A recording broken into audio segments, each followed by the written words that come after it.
토요일 아침입니다. 오늘도 어제 이어서 욥기 38장의 말씀 계속 이어서 보겠습니다. 19절부터 38절까지입니다. 어느 것이 광명이 있는 곳으로 가는 길이냐? 어느 것이 흑암이 있는 곳으로 가는 길이냐? 너는 그의 지경으로 그를 데려갈 수 있느냐? 그의 집으로 가는 길을 알고 있느냐? 내가 아마도 알리라. 내가 그때에 태어났으리니 너의 횟수가 많음이니라. 내가 눈 곳간에 들어갔었느냐? 우박 창고를 보았느냐? 내가 환난 때와 교전과 전쟁의 날을 위하여 이것을 남겨두었노라. 광명이 어느 길로 뻗치며 동풍이 어느 길로 땅에 흩어지느냐? 누가 홍수를 위하여 물길을 터주었으며 우레와 번갯길을 내어주었느냐? 누가 사람 없는 땅에 사람 없는 광야에 비를 내리며 황무하고 황폐한 토지를 흡족하게 하여 연한 풀이 돋아나게 하였느냐? 비에게 아비가 있느냐? 이슬방울은 누가 낳았느냐? 얼음은 누구의 태에서 났느냐? 공중의 서리는 누가 낳았느냐? 물은 돌같이 굳어지고 깊은 바다의 수면은 얼어붙느니라. 네가 묘성을 메어 묶을 수 있으며 삼성의 띠를 풀 수 있겠느냐? 너는 별자리들을 각각 제때에 이끌어낼 수 있으며 북두성을 다른 별들에게로 이끌어갈 수 있겠느냐? 네가 하늘의 궤도를 아느냐? 하늘로 하여금 그 법칙을 땅에 베풀게 하겠느냐? 네가 목소리를 구름에까지 높여 넘치는 물이 내게 덮이게 하겠느냐? 내가 번개를 보내어 가게 하되 번개가 내게 우리가 여기 있나이다 하게 하겠느냐? 가슴속의 지혜는 누가 준 것이냐? 수탉에게 슬기를 준 자가 누구냐? 누가 지혜로 구름의 수를 세겠느냐? 누가 하늘의 물주머니를 기울이겠느냐? 티끌이 덩어리를 이루며 흙덩이가 서로 붙게 하겠느냐? 어제 이어서 계속해서 38장의 말씀을 보고 있는데요. 하나님께서 욥에게 자연의 신비와 창조의 위대함에 대해서 말씀하고 계십니다. 이 말씀을 통해서 과연 얼마나 너는 나를 알고 있느냐라고 계속 질문하고 계십니다. 욥은 어느 날 자신에게 찾아온 고통과 절망이라는 그 인생의 커다란 문제에 대한 그 답을 하나님께로부터 듣고 싶어서 간절히 요구했지만 그에게 돌아온 결과는 답을 듣는 것이 아니라 오히려 너는 나를 얼마나 알고 있느냐라는 그 하나님의 질문이었습니다. 그러면서 욥이 그동안 잊고 있었던 그 하나님의 참모습, 그가 한때는 생생하게 경험했음에도 불구하고 지금 이 어려움 속에서 까마득히 잊어버렸던 그때의 하나님, 그 하나님에 대해서 다시 한번 분명하게 기억하도록 말씀하고 계시는데요. 오늘 본문에서는 먼저 19절부터 21절 말씀을 통해서 빛과 어둠의 근원에 대한 이야기가 시작되고 있습니다. 이 말씀은 마치 창세기 1장에서 하나님이 태초에 천지를 창조하실 때에 그 빛을 창조하심으로써 어둠과 밝음을 구분하신 것처럼 그분께서 지금 욥에게 질문하고 계시는 바로 그 하나님이라는 사실을 욥이 깨닫도록 하고 계십니다. 하지만 욥의 입장에서 볼 때는 그가 세상이 창조될 때 어떤 그런 분위기였는지 조금도 알 수 없었습니다. 그럼에도 불구하고 그는 자신에게 찾아온 그 어려움과 굉장한 슬픔이 자신이 마치 모든 것들을 다 경험한 것처럼 함부로 이야기하면서 또는 함부로 슬퍼하는 모습을 보였던 것이죠. 이런 욥의 태도에 대해서 하나님은 지금 이 말씀을 통해서 책망하고 계십니다. 그리고 다음으로 22절부터 23절 말씀은 눈과 우박이 하나님의 창고에 저장되어 있다라는 이 말씀을 통해서 사실 이러한 표현은 과학적인 그러한 원리와는 차이가 있지만 문학적으로 보이는 이러한 표현을 통해서 그만큼 세밀하게 이 모든 자연 현상을 하나님께서 잘 다스리고 주관하신다라는 것을 강조하여 이야기하고 있습니다. 그리고 이제 24절부터 27절의 말씀 속에는 우레와 번개 그리고 비에 대한 이야기가 있죠. 비는 사람들이 몰려있는 그곳에만 쏟아붓는 것이 아니라 사람의 발길이 닿지 않는 그런 황무지와 같은 곳에도 비가 내립니다. 어떻게 보면 사람이 보기에는 별 필요 없어 보이고 굳이 그렇게 해야 하나 하는 그러한 환경 속에도 하나님은 다 쓸모가 있기에 그것도 생명의 기운이 지속되도록 하기 위해서 비를 내리고 계신다라는 것을 이 말씀을 통해서 전하고 있습니다. 이 말씀을 통해서 하나님은 아주 미물 그리고 보잘것없는 형편없는 것들까지도 다 주관하시고 친히 간수하신다라는 것을 잘 설명하고 있습니다. 그리고 마지막으로 31절부터 38절에는 묘성, 삼성, 별자리, 구름, 흘 이런 여러 가지 자연 요소들을 말하고 있죠. 참 광활한 그 우주 만물을 다스리시는 그 하나님, 그 하나님의 통치 영역 안에 있는 것들, 그런 것들은 우주와 온 천하와 하여튼 우리가 상상할 수 있는 것 그 이상의 많은 것들이 하나님의 통치 영역 안에 들어간다라는 것뿐만 아니라 아주 세밀한 것 그리고 잘 보이지 않는 미물까지도 하나님은 다 다스리고 계신다라는 것을 말씀하고 있습니다. 이런 위대하시고 또한 섬세하신 하나님 앞에 선 인간, 그 인간이 참 초라하고 얼마나 부족한지를 다시 한번 이 말씀 앞에서 우리는 발견하게 됩니다.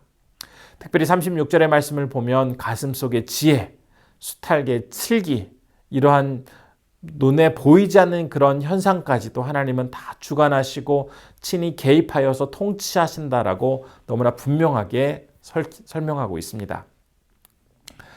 우리는 어제와 오늘 욥기 38장의 말씀을 살펴보면서 하나님이 욥에게 하신 그 질문은 실제로 그동안 하나님이 어떤 분이신지를 잊고 있었던 그 욥에게 반어법적인 이 질문을 통해서 다시 한번 그를 분명히 깨닫게 하시려는 하나님의 의도가 담긴 가르침이었습니다. 하나님의 주권과 통치 아래에 온 우주, 별, 이 광활한 모든 자연 현상 그것뿐만 아니라 보이지 않는 미물과 또한 마음속의 생각과 지혜와 슬기까지 그 어떤 것 하나도 하나님의 통치의 영역에서 벗어나 있는 것은 없다라는 사실을 다시 한번 말씀 속에서 우리에게 분명하게 증거하고 있습니다. 이처럼 놀라운 능력을 가지고 세상을 다스리시는 하나님께서 욥의 시대만 함께 하셨던 것이 아니라 지금도 동일하게 우리를 지켜보시고 다스리고 인도하고 계십니다. 따라서 우리는 그분 앞에서 겸손한 모습으로 하나님만을 의지하면서 온전히 나아가도록 결단하는 것, 그것이 가장 지혜로운 결정일 것입니다. 우주와 천체, 하늘과 바다와 땅을 운행하시는 그 하나님은 아무리 작은 일이라 할지라도 결코 우연히 일어나도록 남겨두시는 법이 없습니다. 모두가 그분의 섭리와 계획 아래 벌어집니다. 따라서 우리는 겸손하게 하나님의 뜻과 계획에 순종하며 나아가도록 해야겠습니다. 내 지식과 이해를 넘어서는 많은 상황을 맞닥뜨리게 된다 할지라도 모든 일은 하나님께서 친히 주관하시고 계획하시고 이루어 가신다라는 사실을 꼭 기억해야 하겠습니다. 우리도 때로는 욥처럼 어려움을 당하게 되면 하나님께 왜 나에게 이런 고통이 있습니까? 왜 나만 이런 고통을 당해야 하는 것입니까? 라고 질문을 할 때가 있죠. 하지만 하나님은 창세기 38장에서 욥에게 그리고 오늘 이 말씀을 듣고 있는 우리에게 분명히 질문하십니다. 내가 누구인지 너는 아느냐? 이 질문 가운데 하나님이 어떤 분이신지를 생각해 보도록 말씀하고 계십니다. 지난날 욥의 역사 속에서 하나님은 결코 그를 홀로 내버려 두지 않으셨죠. 그가 하루아침 모든 재산을 잃고 허탈한 것 가운데 살아가게 될 때 모든 자녀들을 잃고 그렇게 슬퍼하던 고통스러웠던 순간 온몸에 그 악성 종양으로 인해서 너무나 고통스럽게 깊은 한숨을 쉬어야 했던 그의 모습. 정작 욥 자신은 몰랐지만 하나님은 그 모든 상황을 다 알고 계셨고 그를 지켜보셨습니다.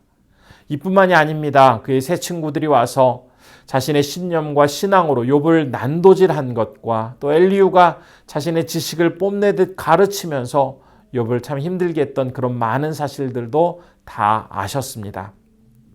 하나님은 묵묵하게 그 모든 상황을 다 지켜보시다가 이제 너는 내가 누구인지 잊고 있었구나. 욥아, 나는 바로 나야. 이 세상을 만들고 다스리고 항상 너의 곁에서 너를 돌봐주고 있는 너의 하나님이야. 나는 단 한순간도 혼자 너를 내버려 둔 적이 없어라고 지금 욥에게 말씀하고 계십니다. 욥을 얼마나 사랑하고 계시는지 바로 이 말씀을 통해서 너무나 분명하게 증거하고 계신 것이죠. 진심으로 바라기는 하나님의 이 질문 앞에서 욥이 다시 한번 그 질문에 대해 더욱 선명하게 깨달으면서 하나님의 사랑을 분명하게 체험했던 것처럼 우리 성도님들 역시 삶 속에서 마주하게 되는 여러 가지 상황 속에서 참 다양한 방법으로 경험되어지는 그 많은 사건들 가운데 우리가 하나님은 어떤 분이신지를 더욱 분명하게 깨달음으로써 그러한 지혜를 가지고 우리 또한 하나님의 사랑 가운데 감격하며 주님께만 찬양드리며 살아가시는 우리 성도님들 되시기를 진심으로 바라봅니다. 기도하겠습니다. 언제나 나와 함께 하시는 하나님에 대한 흔들림 없는 신앙을 가지고 삶 속에서 하나님이 어떤 분이신지 날마다 더욱 깊이 있게 알아갈 수 있는 지혜를 허락하옵소서라고 기도해 주시고요. 두 번째로 필리핀의 장성원 이주영 선교사님 기도하실 때 다바오 중앙교회를 통해서 많은 영혼들이 주님께 돌아올 수 있도록 함께 기도해 주시기 바랍니다. 기도하겠습니다.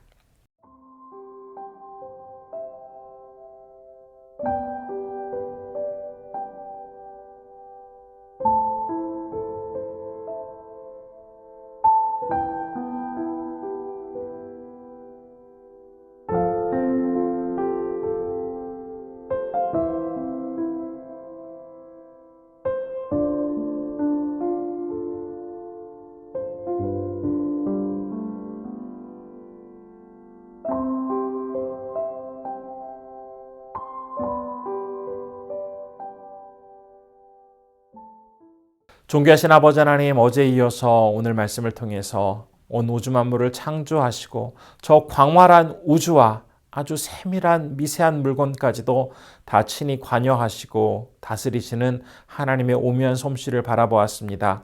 하나님은 늘 우리와 함께 하시며 모든 것들을 다 살펴보고 계심에도 불구하고 어렵고 힘든 그런 문제를 마주하게 될 때 하나님 어디 계시냐고, 과연 하나님 공의로운 하나님이 맞냐고 의문을 가지고 주님 앞에 물어볼 때가 많이 있습니다.